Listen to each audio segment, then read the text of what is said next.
সমস্ত অঙ্গ প্রত্যঙ্গের শক্তি যোগানদাতা একমাত্র কে?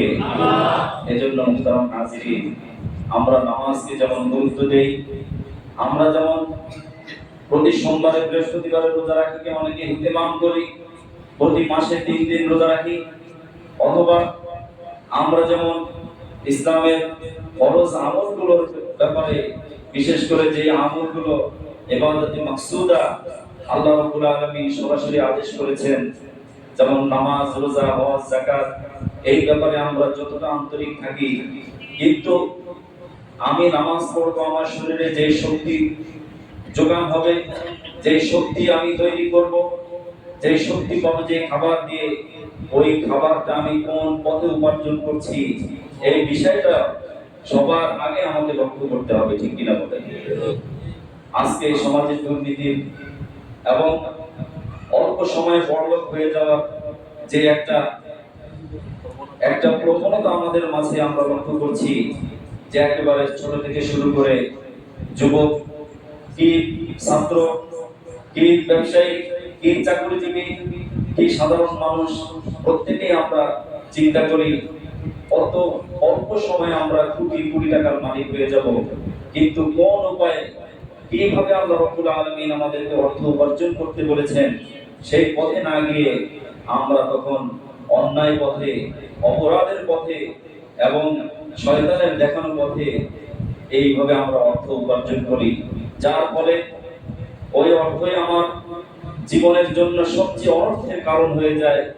ওই অর্থ আমাকে কল্যাণ দিতে পারে না, আমার সন্তান সুশিক্ষিত হয় না, আমার পরিবার শান্তিতে থাকে না, আমি নিজেও শান্তিতে থাকতে পারি না, কারণ আমার শরীরে যে রক্ত মাংস তৈরি হয়েছে, যে গোশত তৈরি হয়েছে, যে শক্তি আমি অর্জন করেছি, এটা বৈধ উপায়ে উপার্জিত টাকা দিয়ে, পয়সা দিয়ে অথবা খাদ্য দিয়ে আমি শরীরটা গঠন করি নাই, যার কারণে ইবাদতে আমার মনোযোগ আসে না, নামাজে আমার আন্তরিকতা আসে না, খুশু এবং খুশু আমার নামাজের মধ্যে থাকে না, ঠিক কিনা বলেন?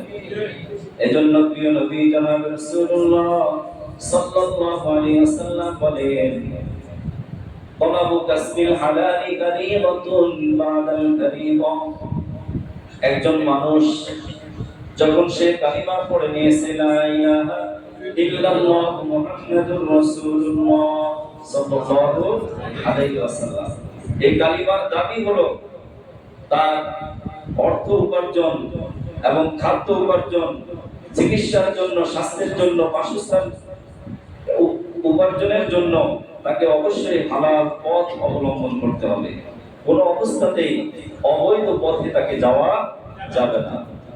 হযরত আবু বকর রাদিয়াল্লাহু তাআলা আনহু, তিনি প্রিয় নবী সাল্লাল্লাহু আলাইহি সাল্লামের একান্ত কাছের মানুষ, নবীজির পরে যার অবস্থান, যাকে সেভিয়ার অফ ইসলাম বলা হয়, ইসলামের জন্য তিনি সর্বস্ব ত্যাগ স্বীকার করেছেন, সব কিছু ইসলামের জন্য দান করে দিয়েছেন। সুবহানাল্লাহ। তার জীবনের ঘটনা, তার বাড়িতে এক কর্মচারী থাকতো, সে তার কাছে স্বাধীন হওয়ার জন্য তাকে, তার সাথে কন্ট্রাক্ট ছিল, চুক্তি ছিল, এই চুক্তির আওতায় সে সময়ে সময় টাকা দিয়ে দিয়ে আস্তে আস্তে তার কাছ থেকে এই দাসত্বের শৃঙ্খল থেকে সে মুক্ত হওয়ার জন্য চেষ্টা করেছে। হযরত আবু বকর রাদিয়াল্লাহু তাআলা আনহু তাকে সেই সুযোগ দিয়েছেন। এক পর্যায়ে কোন একদিন ওই ব্যক্তি হযরত আবু বকর রাদিয়াল্লাহু তাআলা আনহুর জন্য কিছু খাদ্য সামগ্রী নিয়ে আসলেন। হযরত আবু বকর রাদিয়াল্লাহু তাআলা আনহু ক্ষুধার্ত ছিলেন, তিনি ওই খাদ্য গ্রহণ করলেন। পরবর্তীতে খাদ্য গ্রহণের পরে যখন তিনি নামাজে দাঁড়ালেন, ইবাদতে দাঁড়ালেন, তার মনোযোগ নষ্ট হয়ে যাচ্ছে, মনোযোগ আসছে না, ইবাদতের মধ্যে সেই প্রাণ আসছে না, আল্লাহ রাব্বুল আলামিনের সাথে সংযোগ আসছে না। একজন ব্যক্তি যখন নামাজে দাঁড়ায়, প্রকৃত নামাজি ব্যক্তি নামাজে দাঁড়ানোর সাথে মহান রবের সাথে তার একটা নিবিড় সম্পর্ক তৈরি হয়ে যায়, ঠিক কিনা বলেন? সেই সম্পর্ক আমাদের কেন হয় না? তার ভিতরে যতগুলো কারণ রয়েছে, অন্যতম একটি কারণ হলো আমাদের উপার্জনটা আমরা হালাল করতে পারছি না। উপার্জনের ক্ষেত্রে আমরা উদাসীন, জীবনে 60 থেকে 70 বছর 80 বছর অতিক্রম হয়েছে, আমরা এখন ভাবছি জীবনে যা কিছু করেছি সেগুলো তো তার চাইতে বেশি ভালো কাজ করেছি, হয়তো আল্লাহ রাব্বুল আলামিন আমাকে মাফ করে দিবেন, দিতে পারে। আল্লাহ রাব্বুল আলামিন ইচ্ছা করলে মাফ করতে পারেন, কিন্তু অবৈধ পথে যে আমি অর্থ উপার্জন করেছি এর জন্য আল্লাহর কাছে অবশ্যই আমাকে দাঁড়াতেই হবে, ঠিক কিনা বলেন? কোনো মানুষের যদি হক নষ্ট করে থাকি তার জন্য আমাকে জবাবদিহি করতেই হবে, এতে ক্ষমা পাওয়ার কোনো সুযোগ নেই। হযরত আবু বকর রাদিয়াল্লাহু তাআলা আনহু দেখলেন নামাজে মনোযোগ আসে না, ইবাদতের মধ্যে মনটা নরম হয় না। তিনি ভাবলেন যে খাবারটা খেয়েছি এই খাবারের মধ্যে হয়তো কোনো ভেজাল আছে। হযরত আবু বকর তার গোলামকে ডেকে বললেন, তুমি যে আমার জন্য খাবার নিয়ে আসছো আমি তো খেয়ে ফেলেছি, বলো তো খাবারটা কোন জায়গা থেকে তুমি সংগ্রহ করেছো? লোকটি বলল, খলিফাতুল মুসলিমিন আমিরুল মুমিনিন বলতে দ্বিধা নেই, আপনার কাছে আমি কথা গোপন রাখবো না। আমি এক সময় গণক ছিলাম, মানুষের হাত থেকে গণনা করতাম এবং ভাগ্য বলে দিতাম, তখন আমি অসৎ উপায় অবলম্বন করে টাকা উপার্জন করতাম। এরকম গণক আমাদের দেশে আছে না নাই? পাখি নিয়ে ওই যে পল্টন মোড়ে বাইতুল মুকাররমের আশেপাশে দেখবেন টিয়া পাখি নিয়ে বসে থাকে। এই গণকের কাছে কোনো ব্যক্তি যদি যায় 40 দিন পর্যন্ত তার কোনো আমল আল্লাহর দরবারে মঞ্জুর হয় না। জোরগান নাউজুবিল্লাহ, কারণ ঈমানই থাকবে না।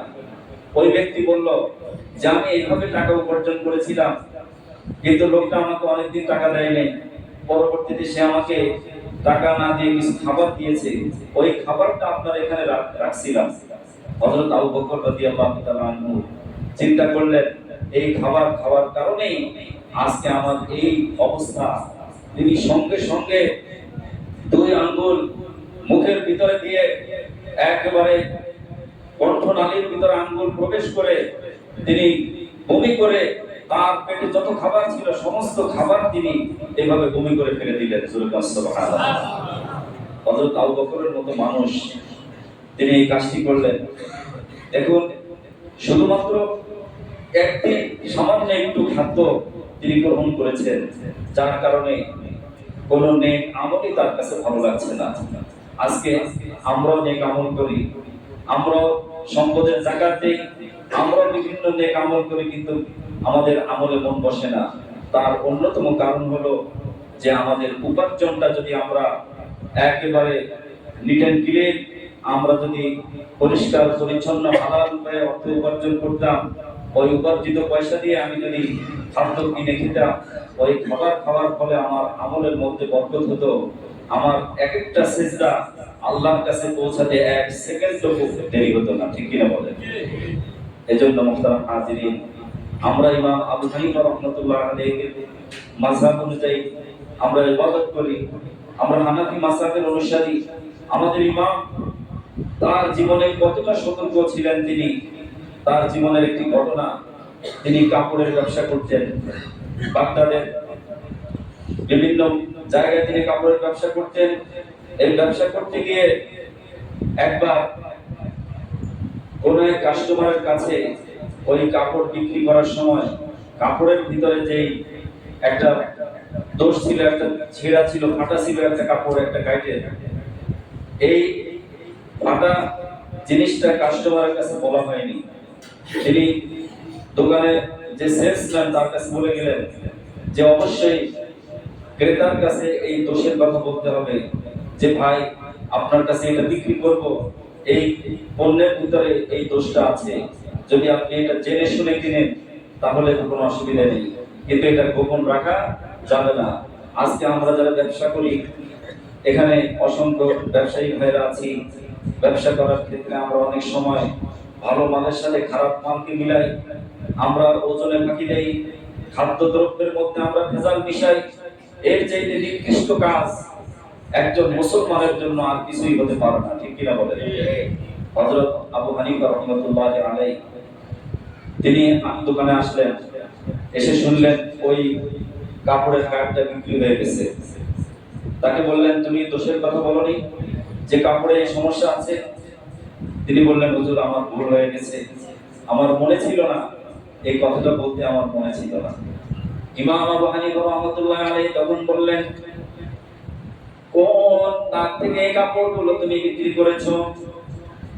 তিনি, যেহেতু লোকটাকে আর খুঁজে পাওয়া যাবে না, ইমাম আবু হানিফা রাহমাতুল্লাহ আলাইহি তার দোকানে যত কাপড় ছিল সব কাপড়গুলো আল্লাহর রাস্তায় দান করে দিলে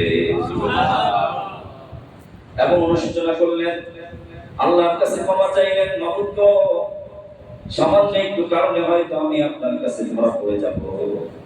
আজকে আমরা জীবনে কত অন্যায় করছি, অপরাধ করছি, সেকেন্ডে সেকেন্ডে, মিনিটে মিনিটে, ঘন্টায় ঘন্টায় আমাদের কত অপরাধ জমা হচ্ছে। আমরা যে ইমামের অনুসরণ করি, ইমাম আবু হানিফা রাহমাতুল্লাহ আলাইহির জীবনটা এমন ছিল, ঠিক কিনা? এজন্য মুহতারাম হাজিরিন, এরকম অসংখ্য ঘটনা, অসংখ্য ইতিহাস রয়েছে। প্রয়োজনে একবেলা কম খাবো, প্রয়োজনে ভালো না খেয়ে ডাল ভাত খাবো, কিন্তু আমরা শপথ করি এখন থেকে আমরা কখনো অসৎ উপায় অবলম্বন করে অর্থ উপার্জন করব না। রাজি আছেন না সবাই? ইনশাআল্লাহ সবাই রাজি আছেন ইনশাআল্লাহ। আল্লাহ তাআলা আমাদের সবাইকে যেন হালাল পথে অর্থ উপার্জন করার তৌফিক দান করে দেন। এখন আমাদের জীবনে যে অপরাধ হয়েছে, যা কিছু করে ফেলেছি, যদি কোনো মানুষের হক নষ্ট করি, আল্লাহ রাব্বুল আলামিন যেন আমাদের সবাইকে হক ফিরিয়ে দেওয়ার তৌফিক দান করে দেন বলি আমিন। নবীজি সাল্লাল্লাহু আলাইহি সাল্লাম কেন তিনি এই কথা বলেছেন? কাজ ছোট হলেও সেটা